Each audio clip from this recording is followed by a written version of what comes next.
Thank you for watching this video again. Today we are installing a motorcycle recorder camera for your security.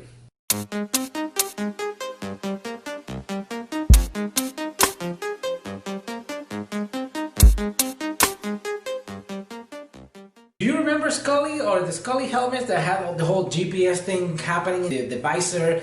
And I think they were not that successful, but hey, stuff like that I always think about, oh, this is just taking away from my concentration and my focus when I'm riding my bike. So I'm not into getting a lot of things that are distracting me, but I mean, I can't lie about it. I mean, I like technology and I would love to see technology coming, and progressing with the stuff we do on a daily basis. So I decided to buy the cheapest camera you can buy on Amazon today that you can put on your bike and you can use it as a dash cam for your bike. We are talking about one camera, a power supply which is going to be connected to your battery, another camera for either the front or the back, and an LCD display. So this thing is going to be on your bike all the time, just displaying what you're seeing either behind of you or in front of you, and it's going to be connecting to either power and the two cameras. So let's just get to it and let's just install it. You're probably asking, why do I want the camera in the first place? When we have GoPros, when we have Insta360 and whatnot, so those cameras, sport cameras, I mean, are awesome. And to be quite honest, like sometimes I'm not necessarily just with my camera on just because I want to do something crazy or something gnarly on the streets. It's because I mean, for security, like I have the ability to have it recording all the time. I can just get home and then just delete the file if I don't care about exactly what I recorded. First of all, battery is not going to last for your entire ride if you're commuting all the time. And then the massiveness of the recording in terms of the quality, although you can dial it down, I mean, you don't want to be playing with the resolution all the time when you really want to get a nice clip versus you're only using it for commuting. So, and then you will need two cameras, so that will mean a purchase of like two different GoPros, one looking forward and one backwards. Just so you can get that, and in addition to that, they're pretty big. I mean, if you're only using it for security, they're just gonna be attracting a lot of attention. Like when people see, oh, this is a guy with like one camera facing forward, one facing backwards. Something's going on. Something's gonna happen. So anyway, I decided just to give it a try and see how it feels. I mean, cameras are waterproof, so they're supposed to be super nice and they're fairly cheap. So I thought that might be a good investment. Let's just see how it goes. And if not, people can just take advantage of seeing my reviews and maybe they can determine this is something that they will purchase in the future or an investment for them or not. So let's just take a look at it and see if it's worth it. First, let's remove both seats. Now with a tester, I'm just trying to find my source, and of course I want to find a source or an accessory where I can get power only when I put my keys on. So if you saw the light actually coming on my tester, that was me just putting my key on the ignition and making sure that the source of positive electricity from my battery that I was getting was actually only turning on when my keys was on, because I don't want the camera just staying on and draining my battery. And at this point, I'm just, finally closing the lid on my fuse box, and then in my case, I'm just putting a couple zip ties because one of my tabs actually broke, so I have to, make sure that it's secure and in place. And as usual, just connect it to your negative pole of your battery. All right, so I'm now going to be connecting my unit to the power, and now you have it. It's turning on, and this is the first view of how the LCD looks. Now that I have the connection with my LCD, I want to go ahead and take advantage of that and look for the best placement for my camera by knowing where the camera is actually aiming. So I found my spot and I'm just going to mark it, and I'll come later to fix the camera in place. I will repeat the same process in the rear. Using the LCD, I'm positioning the camera and I'm finding the best spot to install it.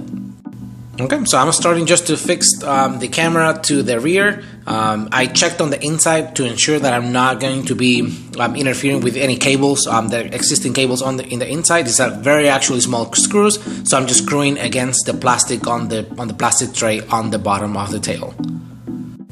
With the front camera installed, I decided just to install the front one with the Velcro. So I'm just cleaning the area and applying the both side of the Velcro to the camera as well as to the front fender, and I should be good to go. Now it's a matter of just routing the cables using existing holes under the tray to ensure that it's clean and I don't have any dangling cables when I'm done with the installation.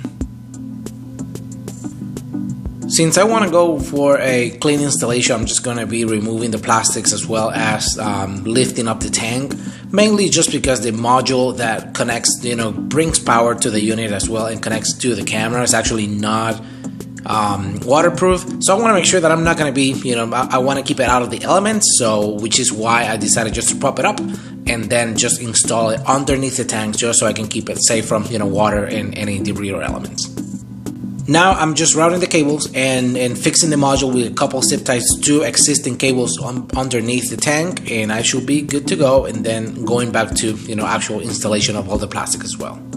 And now that I'm done with the cables, I'm just putting the plastics back together like you guys have seen me many times. As you saw, the unit needs power, so I just installed or grabbed a source of 12 volts from the battery. I have my negative going into the negative pole of the battery as well.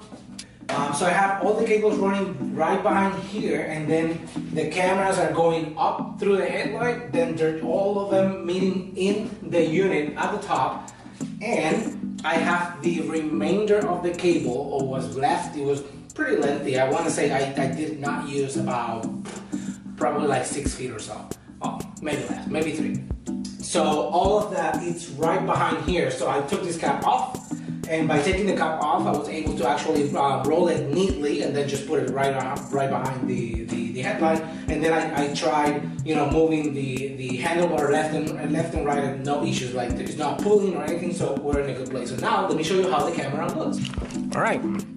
So this is the location for the front camera. On purpose, I mounted this one on Velcro because I did not want to, I wanted to be able to remove it. The bike, since it's so low, is not bouncing a lot, but I'm just gonna keep an eye and make sure that I'm not gonna be crushing it. And then, if we go to the back, all right, so I have the camera right behind me, right next to the perch, nitrous perch. Bike's filthy, don't look at that. And this point, I'm just gonna turn it on, make sure that they're all both lining up and actually facing the right direction. So let's just take a look at that now.